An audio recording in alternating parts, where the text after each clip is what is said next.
back on TYT Sports with some more Election Day coverage about Anthony Davis. Because Anthony Davis should be electing to do whatever he can to leave the New Orleans Pelicans. Francis, a year and a half ago, we sat here and we discussed the Pelicans organization is very smart for locking up their asset, their tremendous all-around five-tool talent, for a pretty good price given the fact that the contract's going out. But if I'm Anthony Davis, I would be losing my mind. 0-6 start to the season, another defeated start to the season, with a guy, check the stats, this is element number 4, I think, number 5. What else do you want the guy to do? 30 points a game, 11.7 boards, leading the team in steals and blocks, rebounds, points, and for good measure, he's also got 2.2 assists per game. Like, I feel for this dude. Oh my God. But I don't feel what are they doing to help him? Yeah, I don't feel for him as much as I feel for DeMarcus Cousins, because I feel like he's got so much to go for. Well, yeah, at least he's got like an organization that doesn't treat him like crap. His first 2 games, he was able to accomplish something in the last, 50 years that only Michael Jordan was able to accomplish, 50 points in the first 2 games of the season. Yeah. Just like an absurd start to the season. Usually good company to be in. Yeah, great company. This is a player that we've been touting since his draft to just, I think he started a trend. And I think one of the trends that we've seen from the Karl Anthony Townses of the world, from the Kristaps Porzingises of the world, is that you no longer have a big man that's in there to use for your pick and rolls, to use as a body in and around the paint. But it's someone who can peel off a man and has an incredible jump shot. Someone that can peel from the perimeter and drain threes. Someone that can drive, has handles. Like he is a different specimen of a basketball player. That doesn't mean he's unique in the way that he's going to be like this and there's no one else that's going to come with him. But I wouldn't be surprised if they're going to try and groom a Thon Maker into be someone like him. They need to put in a few extra pounds. And a couple extra years, or maybe take off a few years. We don't know. First of all, we'll find out what age he is, and then we'll decide. He may already be Anthony Davis. We don't even know. He could be on 2 different timelines. It's incredible. But I think I don't have enough good things to say about Anthony Davis. I've loved him since I've seen him in Kentucky, and I think that he is well on his way to being one of the best players of our generation. I think if he makes the right moves. With Kevin Durant's decision to move, I don't know how many times I'm going to say this.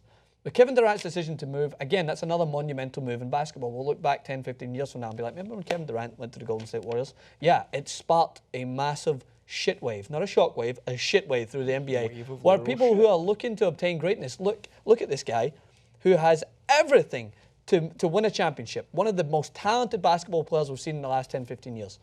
And he couldn't do it with great players around him. So he's like, you know what?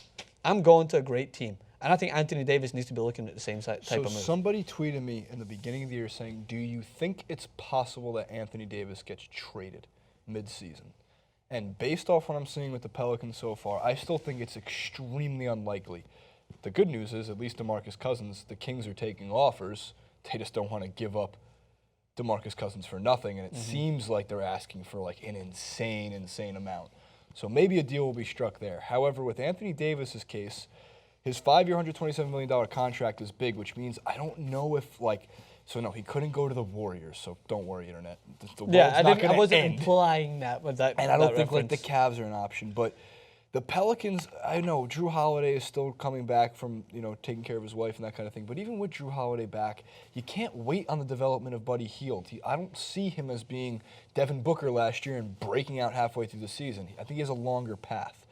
So with Anthony Davis, could he be traded? Yeah, I think he could. I just don't know where or how they'd formulate to pick up the because they'd have to swap enough contract players to get there. Someone said the Celtics. Again, they just got Horford. I know you'd put Horford at the 4 and you put Davis at the 5. All these things. What about the Raptors? I actually would love that move. Yeah. Even for Toronto, a team I hate supposedly. So let's get to Anthony Davis because this was after the 0-4 start and a heartbreaking loss to the Phoenix Suns where they just had an open lane.